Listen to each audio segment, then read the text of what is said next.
start by addressing the elephant in the room, sir. A lot of people did not think it was appropriate for you to be here today. You have pushed false claims about some of your rivals, from Nikki Haley to former President Barack Obama, saying that they were not born in the United States, which is not true. You have told 4 congresswomen of color who were American citizens to go back to where they came from. You have used words like animal and rabid to describe black district attorneys. You've attacked black journalists, calling them a loser, saying the questions that they ask are, quote, stupid and racist. You've had dinner with a white supremacist at your Mar-a-Lago resort. So my question, sir, now that you are asking black supporters to vote for you, why should black voters trust you after you have used language like that?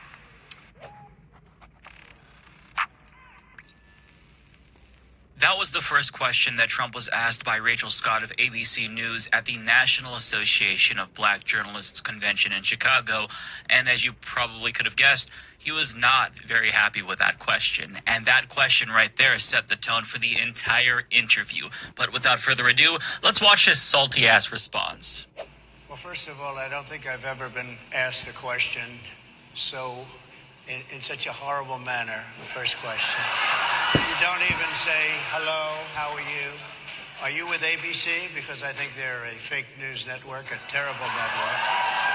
And I think it's disgraceful that I came here in good spirit. I love the black population of this country. I've done so much for the black population of this country, including employment, including opportunity zones with Senator Tim Scott of South Carolina. I think it's a very rude introduction. I don't know exactly why you would do something like that. And let me go a step further. I was invited here, and I was told my opponent, whether it was Biden or Kamala, I was told my opponent was going to be here. It turned out my opponent isn't here. You invited me under false pretense. And then you said, you can't do it with Zoom. Well, where's Zoom? She's going to do it with Zoom, and she's not coming. And then you were half an hour late. Just so we understand, I have too much respect for you to be late. They couldn't get their equipment working, or something was wrong. Mr. President, I would love I think if it's you a can answer very the question nasty on your rhetoric question. and why you I have believe that answered black the question. voters should trust you with another I 4 have years. been the best president for the black population since Abraham Lincoln. That's my answer. Better than President Johnson, who signed the Voting Rights Act? And for you to start off a question and answer period, especially when you're 35 minutes late because you couldn't get your equipment to work, in such a hostile manner, I think it's a disgrace. Jesus Christ. My mouth was on the floor watching that. Just to remind you, she asked him why black voters should trust him due to his history of racist comments, and he spent most of the time complaining about how unfairly he's being treated. Just so embarrassing. But he does have a black friend. Tim Scott, maybe you've heard of him? Senator.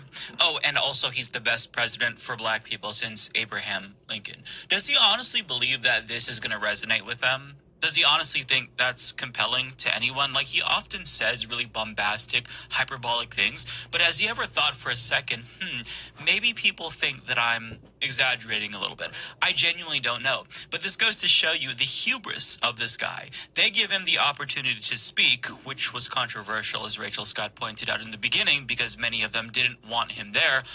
But rather than trying to win them over, he whines about how mean they're being to him. Now, this is an interview with journalists, and yet he acts like he's doing them a favor by showing up. It's just so unbelievable. But as I mentioned earlier, that exchange set the tone for the entire interview because Donald Trump went out of his way to take pot shots at Rachel Scott at every chance that he got. Now, he even blamed her for audio issues that he was experiencing. And I just want to show you a couple of examples and listen to the way that the crowd and Harris Faulkner of Fox News reacts to his behavior. First of all, it's very hard to hear you for whatever reason because of the fact that they have bad equipment, because I guess, this woman was unable to get the right equipment. But it's very hard for me to hear you, but I can hear every other word. It's very difficult, actually. But so I don't know if they can fix it or do something with it, but I'll do the best I can with it. Yeah. And 2 days after I that? cannot understand. Your microphone I know, is so it is muffled. really hard for me I mean, to it's just, understand you, I can understand you perfectly. because she's closer. I can understand you. Happy to hear that, sir. But I can't Really happy to hear understand, that. this is an attack on a political opponent. I have another one where Sir, I have if you a don't mind, I'd hostile love judge. we have you for a limited time, sir. I'd love to move on to different No, topics excuse if you. we You're can. the one that held me up for 35 minutes, just so you understand. But here's the question. Would you consider stepping down if you felt that your health was declining? Or would you? Oh, absolutely. And who would I make, think I'd know. How would you make that decision? I think I'd know. Look, if I came onto a stage like this and I got treated so rudely as this woman treated Oh my me, goodness. and I'm fine with it because she was very rude, sir. Very rude. That was that wasn't a question. She Sir, didn't you ask can me a answer the question. question. She gave a statement. That wasn't a question. I repeated You your can answer statement, the sir, question. actually. That is such a bad fucking look. Holy shit. When a Fox News host is shocked by your behavior, you've gone too far. And this kind of puts into perspective why media doesn't do more hard-hitting interviews with Donald Trump, because this is how he responds. They'll lose access to him. He'll have a meltdown and shit his pants on stage. So, they just try to be as polite as possible and use kid gloves on him when you shouldn't do that. This is somebody who wants to be president. You have to ask tough questions, and if he can't take it, then he can't take it. But to her credit, Rachel Scott didn't back down in the face of these attacks from him, and she continued to ask him really tough questions. And more importantly, she fact-checked him and tried to hold him accountable when he told these outrageous lies that he typically does. Now, we're going to put aside his petulant behavior for a moment and focus on the substance, because that's where things really got worse for him. And I say this because he was asked about the DEI attacks on Kamala Harris by Republicans, and guess what he does? He basically legitimizes them. Not full-throatedly, but he essentially endorses them. And then he begins to question whether or not Kamala Harris is actually black. I'm not making this shit up. Some of your own supporters, including Republicans on Capitol Hill, have labeled Vice President Kamala Harris, who is the first black and Asian American woman to serve as vice president and be on a major party ticket, as a DEI hire. Is that acceptable language to you? And will you tell those Republicans and those supporters to stop it? How do you define DEI? Go ahead. How do you define Diversity, equity, inclusion? Okay, yeah, go ahead. Is that what your definition? That is Give me a literally definition the then. words Would you give me a definition DEI. of that? Give me a definition. Sir, I'm asking you a question, No, a you very have to direct define question. it. Define it for me if you I would. just defined it, sir. Do you believe that Vice President Kamala Harris is only on the ticket because she is a black woman? Well, I can say, no, I think it's maybe a little bit different. So, I've known her a long time indirectly, not directly very much. And she was always of Indian heritage, and she was only promoting Indian heritage. I didn't know she was black until a number of years ago when she happened to turn black, and now she wants to be known as black. So I don't know, is she Indian or is she black? She has always But you know identified what? as a black I woman. She went to a respect historically either black one. college. I respect either one, but she obviously doesn't, because she was Indian all the way, and then all of a sudden she made a turn and she became a black person. Just to be clear, sir, do And you I believe think that she is somebody should look into that too when you continue in a very hostile, nasty tone. It's a direct question, sir. Do you believe that Vice President Kamala Harris is a DEI hire, as some I Republicans really don't have know. said? I mean, I really don't know. Could be. I cannot believe he actually said that shit. Just to recap, the very first question was about why black voters should trust him, and then he goes on to call into question his opponent's blackness.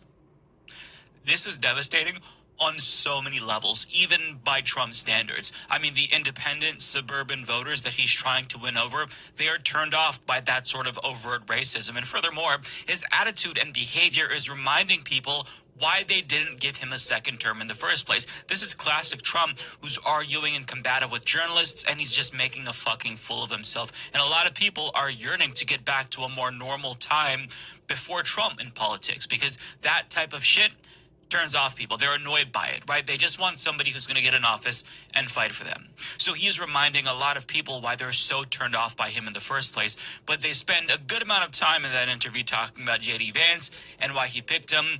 And, this isn't really interesting. He kind of holds his cards close to his chest and just talks about J.D. Vance's upbringing and background and whatnot. Not interesting. But there's a specific moment that I want to highlight where he's asked by Katia Goba of Semaphore about the GOP's obsession with people's private lives. And he then pivots to his weakest issue, which is abortion. This is what Biden did during the debate. It was his strongest issue. He was talking about abortion, but then he pivoted to immigration. Trump did the same thing. Now, this was refreshing to watch because after he got into the territory that he should be trying to avoid, he started to brazenly lie. But guess what? They don't let him get away with it, and they cut him off. Well, they don't cut him off, but they try to cut him off, and they interrupt him, and they fact-check him when he tells outrageous lies. Let's watch. He, you know, has a lot of opinions about childless women like myself or divorced people like yourself. Do you think, well, I mean, my point but at is least here. it was said in a friendly manner. My point is, do you think the Republican Party is getting a little bit too judgy about people's lives when you think about abortion or when you think about what J.D. Vance is saying? I don't think, look, I think that the Democrat Party is really the one that has the problem. I think they're radical on abortion because they're allowing abortion in the 9th month. They're allowing the But I death, think it's they're about allowing freedom, the right? death of a baby after the baby is born based on Sir, the that's governor of illegal in Virginia. every state in the country. Based on the governor of Virginia, Executing a they're baby in allowing the every death state of in the the country baby is illegal. after it's born. They're It's a allowing crime. abortions in the 8th and 9th month. of Well, Democrats pregnancy. have denied I think they're right. And I That's think the the thing. Republican Party is actually much less. I think I've made them much less radical, perhaps. But the Republican Party, what we're doing is bringing it back to the states where everybody wanted it.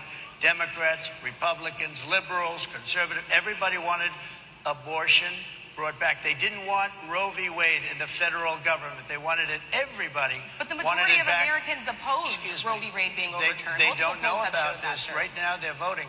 Listen, I don't know why Jake Tapper couldn't have done that same thing during the debate. No Democrats support executing babies. That's literally illegal in every single state, as they pointed out. It should be the bare minimum that journalists say, that's not true, sir. That's factually incorrect. Now, I wish they also would have fact-checked him on his open borders claim and the claim that other countries are importing people from their insane asylums, because that's just batshit insane. He said that during this interview. But it is the job of journalists to hold politicians accountable. So seeing them fact check him there was so refreshing, although it's part of the reason why he was so fucking pissy. You know, he really wanted to lie, and they just wouldn't let him. Now, Rachel Scott also challenged this notion that he's pro-law and order, given the comments that he's made about January 6th insurrectionists. You know, he said that he would pardon them. Now, there's one moment where he said something so stupid that the audience literally laughed at him. And just look at his face, you could tell he was uncomfortable. You have to Would ask, you pardon what's those going to people? happen? Oh, absolutely, I would. You If would they're pardon innocent, those- If they're innocent, I would pardon them. They've been convicted. And by the way, the Supreme Court just well, they were convicted by a very tough system. How come the people that tried to burn down Minneapolis, how come the people that took over a large percentage of Seattle, how come nothing happened to them? How come the But people sir, we're that... talking about how people come that the were people- seen No, no, beating no. officers We're talking with about flagpoles, federal buildings. dragging them down the stairs. They're on They video. try- Have you seen that Really? video, Oh, sir? really? Well, they you would shot. pardon those. You would pardon those rioters? Yeah, needless to say, I think that he was actually feeling the heat, which is nice to see because I think that Donald Trump, despite him complaining endlessly about journalists being biased, you know, they've let him get away with saying the most outrageous shit. They use kid gloves because they don't want to be accused of being biased. But I mean, you can't treat him differently because he's going to complain. He's a politician, and you should treat him as you would any other politician. So, you know, when he's actually on his toes, you see he fucks up. He ends up putting his foot in his mouth and ends up saying dumb, racist shit. Now, he was also asked about his pro-police position with regard to Sonia Massey. For those who don't know, this is an unarmed black woman who was murdered inside of her own home by a police officer. Now, he was asked why cops should get qualified immunity, and he didn't really give a coherent answer. He basically said that they should be given immunity because they're not purposefully doing bad things, but sometimes they make a bad decision in a split second. But the problem is that he didn't really address the issue that she was talking about with regard to Sonia Massey, and he just kind of talked around that. And he tried to defend his pro-qualified immunity position, but he couldn't do that in a way that was compelling, right? So expectedly, his answer was not satisfactory there. And I don't want to play the clip for you because it was just overly long and he doesn't really say anything substantive, but he didn't even try to placate them. He just sort of rambled, which, I mean, you'd think he'd at least try to prepare to answer this question if he's going to get it asked, but you should assume that you're going to be asked this question, but he very clearly did not, you know? Now, One last quick clip that I do want to play for you, which I found very funny, was him bringing up this notoriously stupid black jobs talking point in order to make a xenophobic point. Now, the reason why I want to play this for you specifically is because I want you to see the audience's reaction, or rather, I want you to hear the reaction from the audience. A lot of the journalists in this room are black. I will tell you that coming from the border are millions and millions of people that happen to be taking black jobs. You had the best.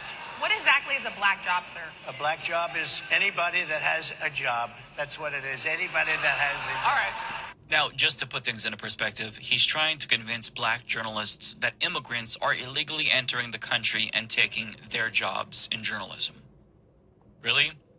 Do we have a lot of data showing that journalists are being replaced by undocumented immigrants? Is that really the argument that you're trying to make? It's incredibly idiotic, but I mean, he's a one-trick pony. He's got nothing else. He wants you to think that immigrants are bad and they pose a threat to everyone's livelihoods, so they're even coming into the country and they're taking prestigious journalist jobs. Cool. You're definitely saying that because it's true. You know, I'm sure very smart people are going to believe that. But I mean, everybody knows that's a lie, right? They're taking manual labor jobs and jobs at companies who exploit their status as undocumented immigrants because they want to abuse them. But he wants everyone to think that immigrants are a threat to all of our livelihoods and our very existence in this country because he's a fascist, and trying to rally people against one particular group is what fascists do. But I mean, that's how we got to the whole black jobs line that he's super proud of for some dumb reason, right? But listen, just stepping back and reflecting on this 30-ish minute long interview, I've got to say, even by Trump standards, this was a fucking disaster. It would be devastating for any other politician, possibly career-ending if this happened 10 to 15 years ago.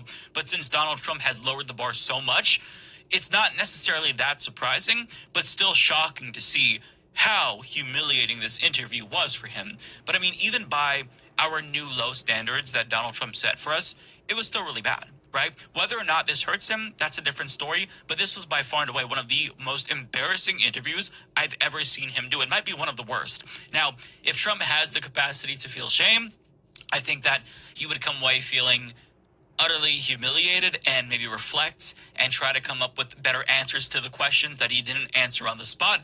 But I don't think that he's capable of self-reflection, and probably thinks that Rachel Scott is the one who should feel embarrassed when she should feel like a badass because she asked very good questions and she held him to account. That's what journalists are supposed to do.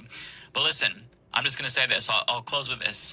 He's not beating the weird accusations with an appearance like this because I don't know what the fuck that was, but it was not a good look for Donald Trump.